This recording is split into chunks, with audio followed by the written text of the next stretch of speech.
La main sur le cœur, un cœur qui bat au rythme de l'hymne national du pays. Voici les Lions Indomptables, la version féminine de la célèbre équipe nationale de football du Cameroun. Les Lions s'apprêtent à défendre les couleurs nationales. La proie à dompter ce jour-là, c'est l'équipe nationale du Gabon. Un officiel de haut rang, en l'occurrence le ministre de la Jeunesse et des Sports en personne, est venu présider la rencontre.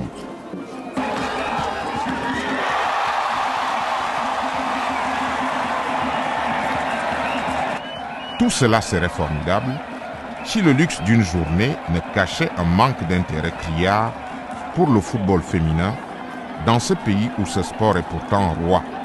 C'est le beau geste qui suit toujours. Pourquoi c'était-il donc? Des Lions indomptables, performantes et qui défendent vaillamment l'honneur national, il y a quelques années encore, personne n'y aurait cru. La femme pour beaucoup, c'est tout au plus des sports de main, pas le foot, sport de pied. Trop sérieux et trop éprouvant pour elle. Animateur de radio bien connu au Cameroun, Edouard Etouké Matiki se souvient de cette époque pas si lointaine où même la presse ne trouvait aucun intérêt au football féminin. C'était comme un sujet tabou, hein. Voir les femmes jouer, on disait que les filles s'amusaient. Et je me suis dit, bon, comme elles s'amusent bien, il y a donc lieu maintenant de leur prêter même force, de faire savoir à la population camerounaise qu'il y a ce qu'on appelle le football féminin. Et ce football féminin, pour que ça ait, n'est-ce pas, une place, une assise, il faut que les médias en parlent. On avait quand même une grande femme, hein, je ne manquerai pas de le répéter, Madame Marie-Raymond Balemaken. En 2 ans, elle avait fait beaucoup de choses. Et on a dit, bon, pourquoi on ne peut pas donner, n'est-ce pas, un caractère national à cette discipline pour qu'elle, qui est à Yaoundé, qu'on ne parle plus seulement de Yaoundé et de Douala, mais qu'on parle du football féminin dans l'ensemble du territoire.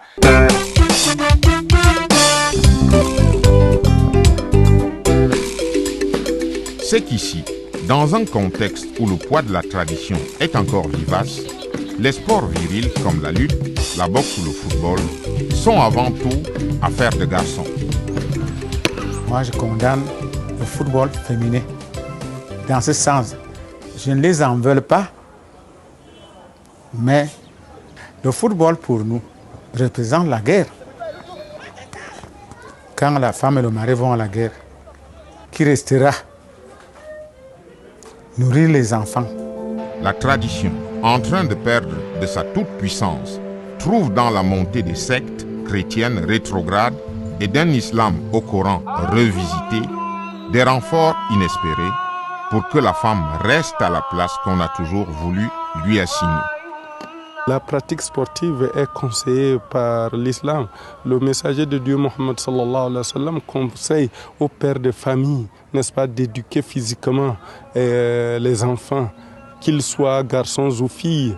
Et lui-même, avec sa jeune épouse Aïcha, dans la concession, n'est-ce pas, quelquefois, pour l'émulation, il faisait du sport avec elle, il faisait, n'est-ce pas, un peu d'athlétisme, le genre avant partait et il la dévançait quelquefois expressément, il la laissait pour qu'elle gagne la course.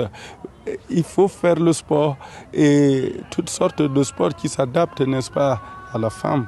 Et il y a les sports comme le volley, n'est-ce pas, le basketball, etc., qui s'adaptent et qui sont même des sports d'élégance. La femme a une manière de se vêtir, c'est pour se protéger.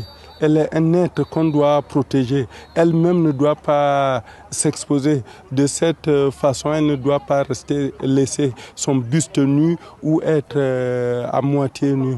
Non, il y a des habillements sportifs, n'est-ce pas, qui s'adaptent à ce genre de situation. Comme j'ai parlé du jogging, n'est-ce pas, haut et bas pour se couvrir en long pantalon, ça va pour la pratique sportive. On revient. Devant. Un certain sport, oui. Le football, non. Certains le soutiennent mordicus. La femme, disent-ils, est un être fragile et faible qu'il faut protéger. Ces points de vue ne sont heureusement pas partagés par tout le monde. Et le football féminin au Cameroun a ses défenseurs qui grossissent en nombre et se recrutent dans diverses couches sociales. Avec le phénomène de la mondialisation et l'ouverture, n'est-ce pas, des horizons, les femmes peuvent aussi trouver leur place, leur compte. Les femmes font judo et tout le reste, et pourquoi pas le football?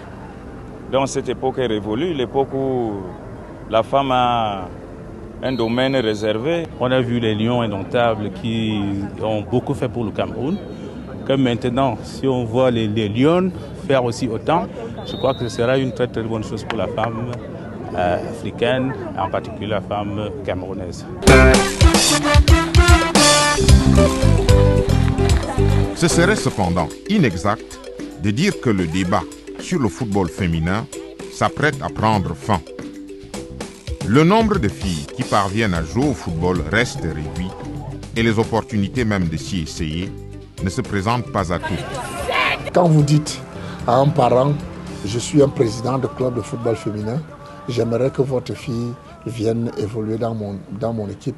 Il n'entend pas ça, il ne comprend pas, il sait que les femmes jouent avec les mains, pas avec les pieds. Jusqu'à présent, il y a des parents qui vous disent, je n'ai jamais vu une fille jouer au football. Alors, comment est-ce que ça se présente? C'est-à-dire, il faudra parlementer pendant des jours et des jours.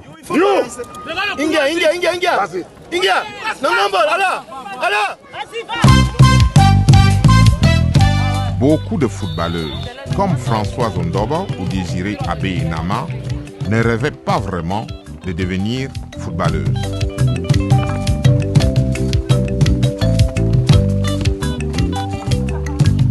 Je suis arrivée dans le football par hasard. C'était dans mon quartier. Bon, je jouais au football avec des petits garçons.